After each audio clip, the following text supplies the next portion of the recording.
Aquí estamos, la empresa de Guantes Cortés, por cuarto año consecutivo, fomentando el deporte. Cada año somos más participantes y bueno, pues es una forma de salir un poco de lo cotidiano, de lo rutinario y reunirnos aquí todos los compañeros.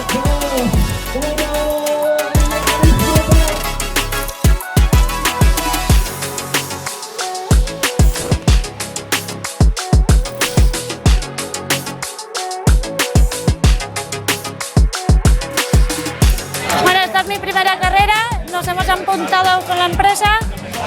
El tiempo no acompañaba porque hace mucha calor, pero no ha estado mal.